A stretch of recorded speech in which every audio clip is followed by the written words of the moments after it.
Bapa, di dalam nama Tuhan Yesus Kristus, pada siang sore hari ini kami datang kepadamu. Kami bersyukur kalau kesempatan ini kami boleh ada di daerah Depok Tuhan. Dan kami boleh ada di Tuhan Akasia Residence Tuhan. Tuhan, Engkau Allah yang baik. Engkau bawa kami ke tempat ini dan kami boleh menikmati suasana tempat ini dengan rumah yang ada di daerah sekitar ini. Tuhan memberkati Bapa. Saatnya Tuhan Yesus kami akan mulaikan acara Tetaplah Berdoa. Ketika kegiatan kami Tuhan Yesus mengunjungi orang lain di tempat daerah sini Tuhan, dan Tuhan telah menolong, dan saatnya kami mau berdoa. Tuhan tolong kami untuk kami boleh mulaikan acara Tetaplah Berdoa. Tutup bungkus tempat ini, kompleks yang ada kami serahkan dalam tangan Tuhan. Di dalam nama Yesus kami berdoa ucap syukur. Haleluya. Amin. Puji Tuhan. Selamat siang, selamat sore Bapak Ibu Saudara sekalian. Jumpa lagi dengan saya Pendeta Florence Kando dalam acara Tetaplah Berdoa. Saya ada di lokasi di daerah Kota Madia Depok dan juga di Akasia Residence.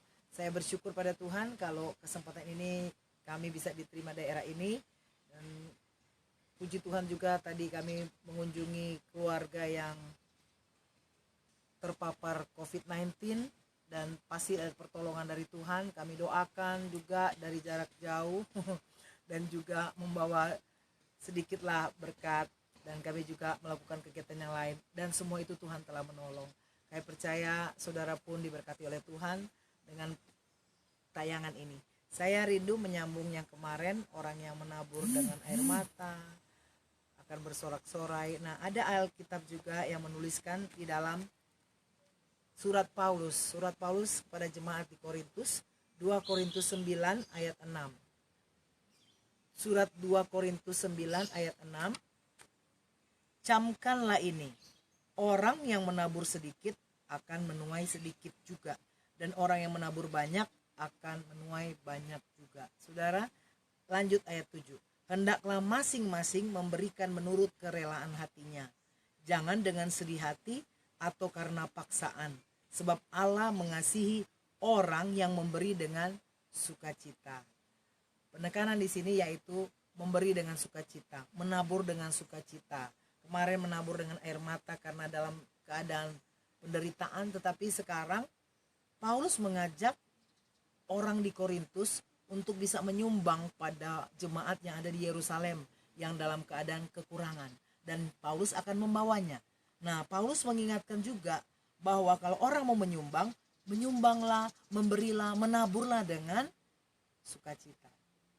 Dan orang yang sukacita pasti akan memberi lebih banyak daripada orang yang terpaksa. Kalau ada orang yang terpaksa menabur dan itu banyak, itu jarang sekali. Itu nanti hasilnya tidak baik. Ya. Dan kemudian ada masalah setelah memberi, menabur demikian. Tapi ketika orang menabur yang banyak dan sukacita sebagai landasan menabur memberi, maka itu efeknya banyak sekali. Baik buat yang memberi dan keluarganya, baik yang menabur tersebut dengan keluarganya, dan juga orang yang diberi. Menerima itu, mendapatkannya berkat yang baik. Kenapa? Karena diberi dengan baik, diberi dengan sukacita, diberi dengan lega, dengan bahasa lain diberi dengan kerelaan, ya. Nah, oleh sebab itu saudara, saat saya juga menghibau kita saudara untuk mari menabur dengan sukacita, dan pasti engkau akan menabur banyak dan banyak dan banyak, karena sukacita itu akan bertambah-tambah juga dalam hidupmu, sehingga orang lain pun akan mendapatkan berkat-berkat pemberian sukacitamu saudara. Haleluya. Ini mengingatkan juga bagi orang-orang yang terpaksa, gak usah memberi, karena engkau mungkin tidak akan memberi atau memberinya sedikit. Sementara orang yang memberi sedikit, ya akan menuai sedikit. Orang yang memberi, menabur dengan banyak, akan menuai banyak juga. Saudara, seperti suatu ladang, kami juga tadi menabur, atau bukan menabur, menanam batang-batang singkong ya. Kalau cuma 2 batang, ya hasilnya sedikit dong ya. Tapi kalau menanamnya banyak, pasti menuai banyak. Dan dengan sukacita, saudara. Beda dengan terpaksa, akhirnya tanam nggak enak, pengaruh psikologis terhadap tanaman juga tidak baik. Itu kalau tanaman. Kalau kau memberi dengan sukacita kepada orang, pasti Tuhan akan memberkati saudara. Alkitab yang mencatat saudara buat kita semua. Oleh sebab itu, apa hubungannya juga dengan doa? Ya, ketika engkau sering berdoa, menabur doa, banyak menabur doa, pasti dong akan menuai berkat-berkat Tuhan. Menuai apa?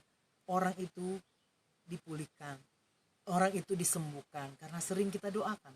Orang itu diberikan keturunan karena sering kita doakan. Ya, jadi banyak hal yang ketika saudara sampaikan kepada Yesus dengan permohonan-permohonan seperti menabur itulah, maka Tuhan Yesus akan melihat dari tempat yang maha tinggi. Tuhan Yesus memberkati kita semua. Mari kita saling mendoakan. Terlebih saat ini banyak orang yang terpapar COVID-19. Tuhan Yesus tolong. Bahkan sekarang dengan varian yang baru memaparkan kepada anak-anak. Nah saudara, bagaimana saudara sekarang? Ketika engkau menabur banyak doa, Tuhan pun akan melihat semua itu. Dan kalaupun terpapar, jangan takut. Saya pun tadi 1 jam menguatkan orang-orang yang terpapar. Dengan katakan saya sudah mengalami. Saya juga mau saudara mengalami bahwa ketika sudah parah seperti saya pun sudah parah sekali. Tapi ketika saya melihat cermin dan panggil nama Tuhan, sukacita, Tuhan Yesus sembuhkan. Oleh sebab itu, taburlah doa jauh sebelum engkau mendapatkan masalah ataupun engkau sedang bermasalah dalam hal sakit penyakit. Tabur doa, tarik napas panjang berdoa, tarik napas panjang haleluya. Tarik napas haleluya, puji Tuhan, tabur puji Tuhan haleluya. Luar biasa mujizat Tuhan terjadi.